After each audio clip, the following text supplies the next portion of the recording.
Hi everyone, I'm Pyro Penny, I'm 27, I live in Norwich in England, and I thought I would make my very first kind of hooping or spinning related video. In this particular clip there won't be any spinning. It's just a little sort of background information on myself really, and then I'm going to hopefully start sharing hooping videos, tutorials, and not just to do with hooping as well, some basic poi stuff as well, fan veils. There's a whole bunch of cool things that I really want to share with you guys.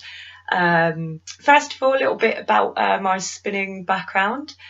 I've been only doing this for 4 years, and I really can't imagine my life without it now.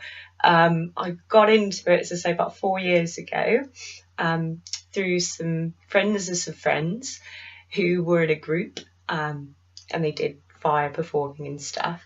And I had never really been a major fan of the circus when I was a kid. I hadn't ever seen fire spinning before. It wasn't really something that I ever thought I'd be playing with fire. It never really crossed my mind until I started hanging out with these people, getting to know them a bit more. I went along and saw them all perform at a small sort of festival at a pub in Norfolk. And they were really good. Credit to them, they were really good. There was fire poi, fire breathing, body burning, fire eating, hooping, all different kinds of stuff going on. And my mind was just blown, just seeing them all up there together, spinning away. I was just sold. And I thought, wow, that just looks so cool.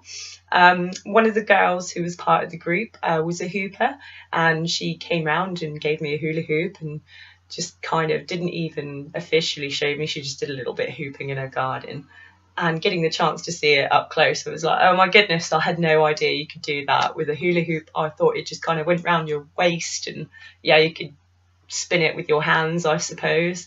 But I'd never really thought of it as a major form of exercise or skill or dance or a form of sort of active meditation, any of the things that I now it's come to be to me personally. At the same time that I discovered kind of hooping and what it was all about, because from then on, after the hoop, I just went out into my back garden and just kind of practiced trying to get it to stay on my body at waist, which I really struggled with.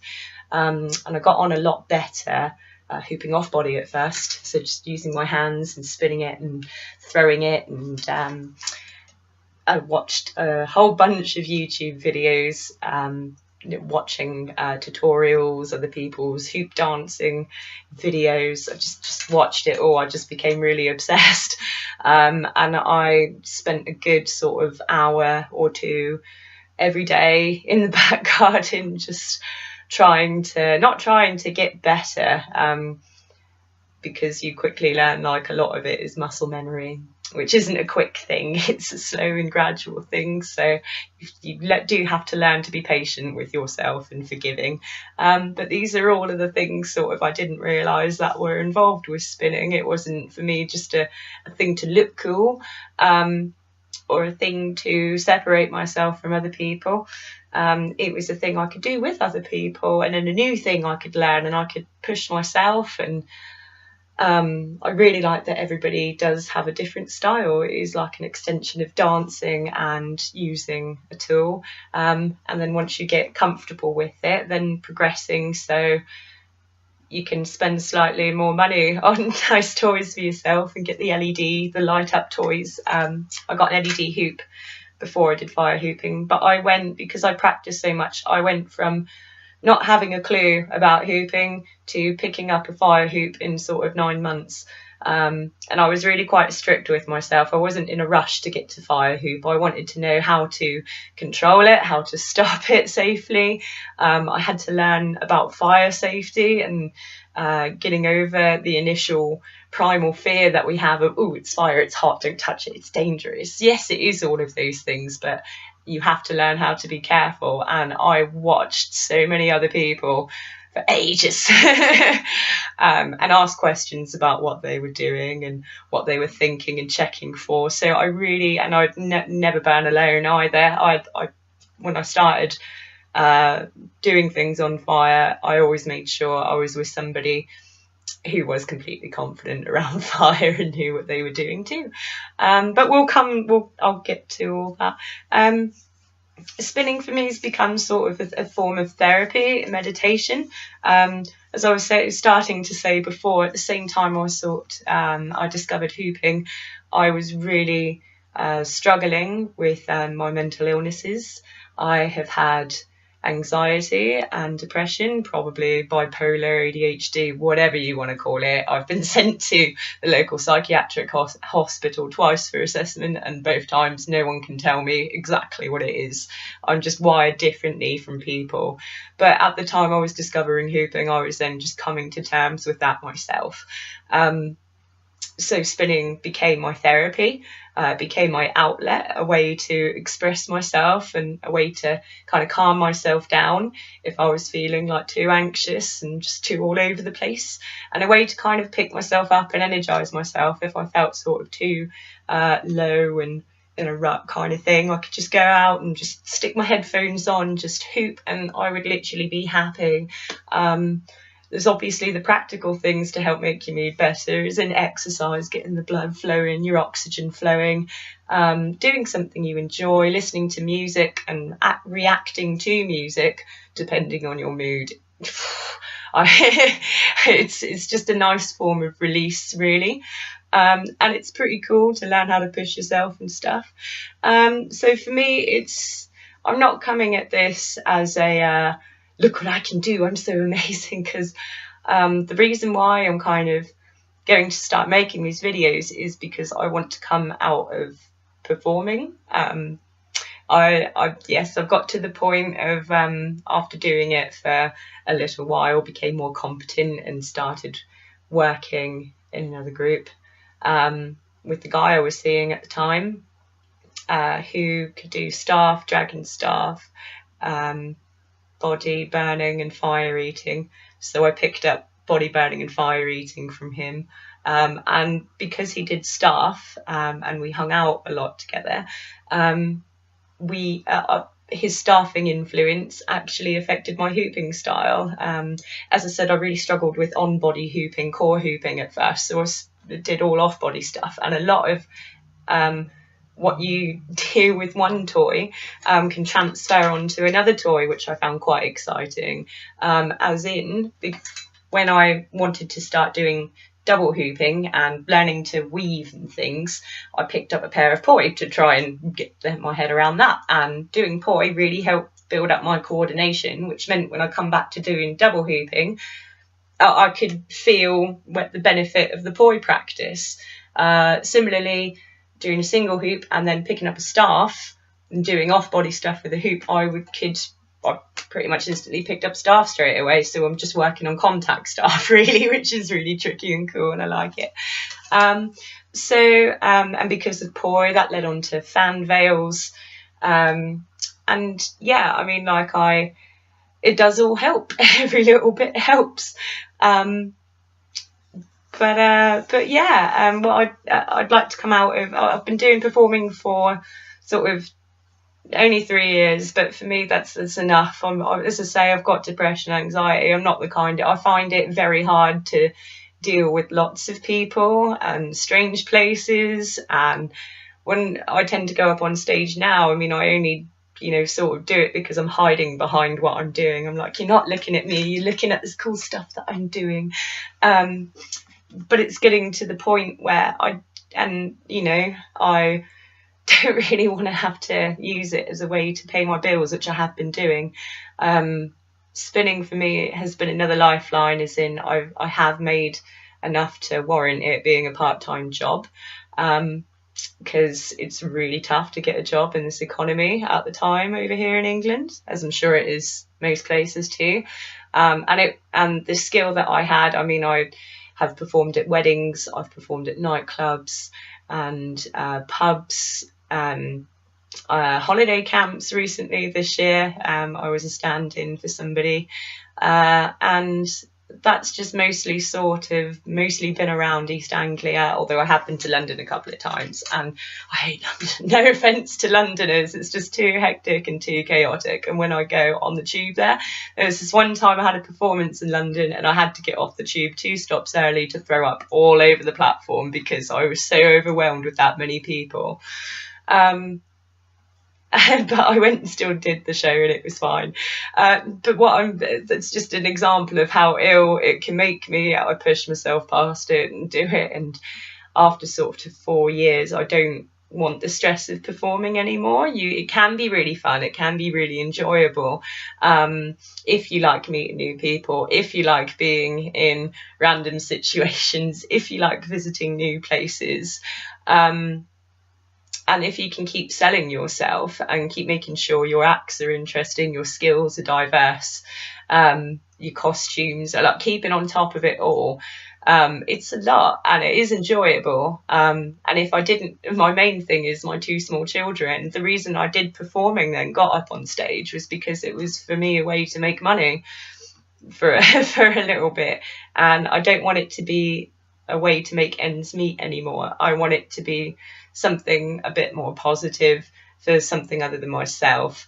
So I want to do tutorial videos and just share with you stuff that I've learned, my style, because everyone's got a different style, which I really love.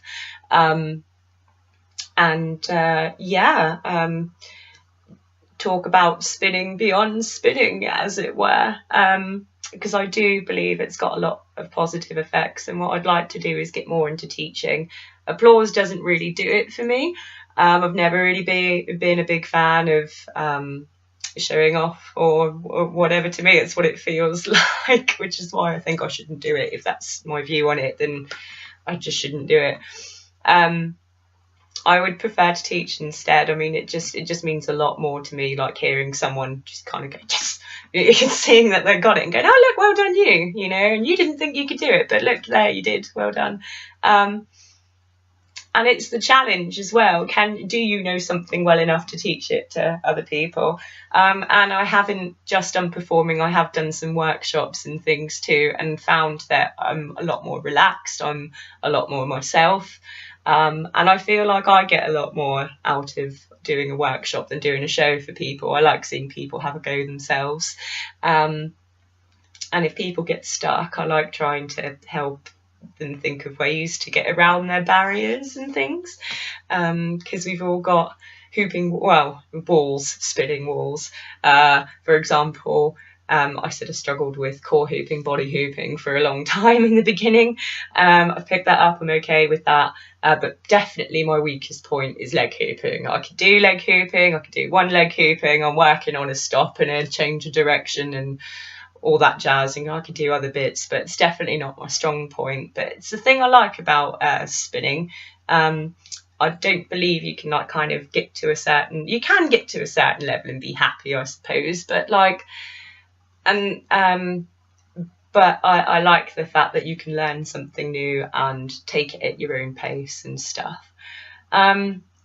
So spinning, I mean, my approach to it, I suppose, is it's good for your body, it's good for your mind, it's good for your soul, your overall well-being. It helped, how else did spinning help me with my mental health issues? I found I could talk to people about it. It was something I could talk to people about, because when people ask, yes, tell me about yourself, I'm so I don't know what to say. I normally either go with, I have 2 children, one who's 6, one who's nearly 5. They're my priorities. So performing, I guess, isn't really a valid career option for me because I would have to be away from home a lot, and that's not something I'm prepared to do, not while they're so little anyway. When they're teenagers, or at college, I'll still be young. So if I wanted a 3-month holiday in Egypt spinning, I could probably, on entertainment, hopefully I can still get in. But yeah, so it's great for those kinds of opportunities performing, but I'd rather kind of try and do something more on a global scale. So hello YouTube. And also eventually, once I get equipment set up, do a local sort of spinning group as well, and see where that goes. I'd say I'm a lot more confident sort of mentor than I am as a performer, but I like seeing other people get it right. Like, it's like, yeah, go you.